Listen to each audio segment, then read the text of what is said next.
Let's take a look here, and you see that there's this set of lights here. And I was kind of confused because the right turn signal is working. However, there is this light right here in the middle next to this white light in between this one. This is the bulb that you'll need to replace. A little bit tricky to replace it. It doesn't look like you can take this out, but you can actually do it pretty easily. I'm going to show you how. I'm just going to show you on the left side what it should look like when you have the turn signal on. Alright, so once you perform this fix on the right side, it should look like this. When your turn signal is on, both this light and this kind of middle one should be on. So I'm going to show you how to fix that right now. So the first thing you'll want to do is go ahead and remove this little panel right here. Once you remove it, it's going to give you access to a screw that's holding this down. So there's one screw that you need to access. It's a Phillips screw, and you will kind of need a long screwdriver. So first I'm going to go ahead and remove this, and then I'll show you. You're going to have to kind of angle it in to get to that screw, and then unscrew it, and then now loosen this up. You'll have to maybe try it out a little bit, but don't use too much force. So let's get into that now. All right, so I do recommend using a plastic kind of spudge or two to get in there and remove this plastic. I will leave all the tools that I'm going to use down in the description of this video, so you guys can go ahead and pick it up there. What you want to do is go ahead and start getting in there and try to pry it open. Again, don't use metal because it's going to scratch this up, and just try to get in there where there's more space. Get the tool in there, kind of pry it out until you get it out. And one thing you could try is go ahead and push it on one end and try to stick it out from the other end, just like that.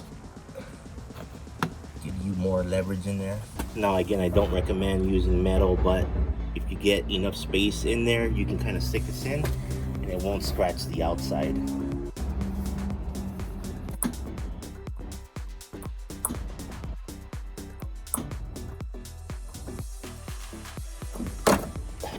And there we go, just got it out. It has a little plastic wire here so you don't lose this, so you can go ahead and leave it hanging. Right now you'll want to take a flashlight such as this one. You're gonna want to look inside that hole. Look for a Phillips screw.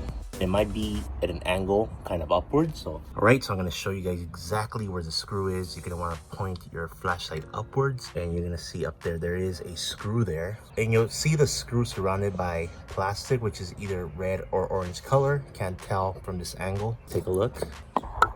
I can get you right in there, and there it is right there. I don't know if you can see it. I'm going to try to focus you guys a nice picture. I'm going to 2x it, and there it is, guys. So this is a screw you're going to need to loosen. You can go ahead and try any Phillips screwdriver you have. It's actually not as deep as I thought it would be, but the angle is kind of off. And what you want to do is put your screwdriver along this right little edge here where there is no plastic, and that's going to kind of guide you up towards the screw that's in there. There it is. So as long as you keep your screwdriver along this edge here, you should be fine. You should be able to get in there and unscrew it. So let's go ahead and give that a try. Alright, so I have two screwdrivers here. I have this Star Wars one, which is a little bit thinner, and I have this Husky one, which is a little bit thicker. Let's go ahead and try the thicker one first. And again, you want to use your flashlight or just do it by feel. And there we go. This is the angle that you'll want to have your screwdriver in. It's kind of like a 60-degree angle. And once you feel the Phillips head go into the screw, go ahead and start turning counterclockwise. So I'm trying to turn, and it's really hard. I'm gonna go ahead and use a brownie paper towel to kind of give me a better grip. So if you have gloves, go ahead and use gloves.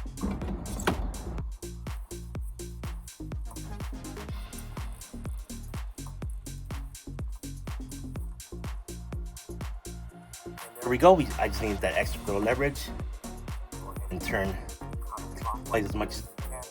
Don't worry about the rubber falling out. It actually can't fall out. This is like a little circular plastic that won't let this screw fall out, so don't worry about that. Just turning left so you feel it loose, and we're gonna go ahead and pry this light. You can see it's already pretty loose, and there it is. Okay, so now go ahead and use your tool in here and get this light out. Looking at it until it comes out. Both sides.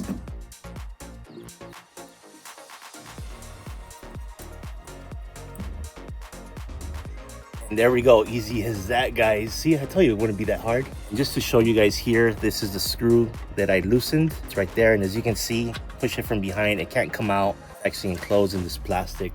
So don't worry about it coming out and possibly getting lost. It won't come out. There is a connector on the left side here. So just you go ahead and disconnect it. So you just have easy access to put this down.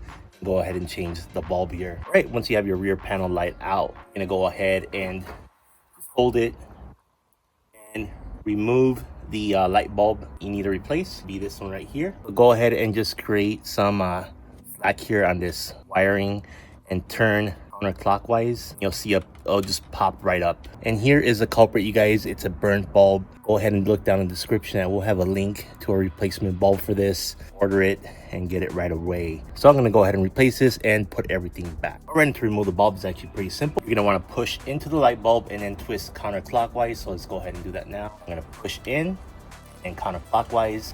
See, comes right out. And this is the burnt bulb right here. We're gonna go ahead and replace that. And I'll go ahead and show you the finished product with the light working again. All right, I'll be right back. All right, so now I'm gonna show you the old burnt bulb versus the new bulb. As you can see, the new bulb is nice and clear, whereas the old one, you can see it's kind of black on top. That means it's been burned out.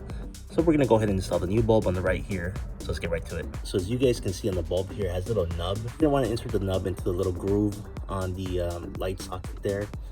And then you're gonna twist that and then go ahead and now it's locked. When you put it back, these little grooves here, again, line it up. You can see here these little cutouts. You're gonna want to insert the bulb housing just like you see right here and then turn clockwise. So you can kind of see the plastic that's protruding where it will be inserted into the plastic housing. Okay, so then you're gonna give it a turn clockwise, just like that, not too much. You want to guide all these wires to kind of go on the inside.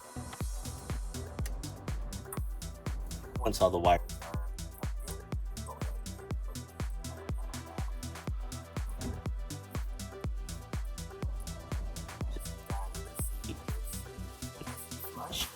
now again, we're going to take our Phillips screwdriver, and if you need to, you can use a light, and we're going to angle it up about 60 degrees to get to the screw, and we're going to go ahead and tighten it.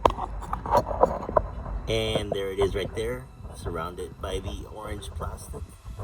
Go ahead and take your Phillips screwdriver, and you can do it by feel, or you can use a flashlight, and then turn it clockwise until you feel it tight. Here we go, I'm tightening the screw. We're getting tighter and tighter. There it is, it's as tight as it gets. Give a little bit of play on the light, that's totally normal. If you remember, we actually tried to open from the left side, so what we want to do is the reverse. Wire in, it goes back inside, and then stick, and that little tongue goes in that groove. Half the left side. And there you go, everything's back in place. Let's go ahead and test it out. All right, I'm gonna insert the key, turn my car on, see if we get that message again. And the message is gone. There we go, guys. No more indicator light. Let's go ahead and take a look at the back. I'm gonna go ahead and turn the right signal on, and I'll just keep the ignition on so we don't get all that noise. And you see right now the right signal is going. And there we go, it's working exactly as it should be. There's actually two bulbs for the right turn signal. The middle one is actually lighting up now. Before it wasn't lighting up, now it's fixed. So if this video helped you guys out, consider buying me a coffee using the Buy Me a Coffee website. See the link down below, or you can use the YouTube super thanks. We really appreciate it. Until the next video, see you then.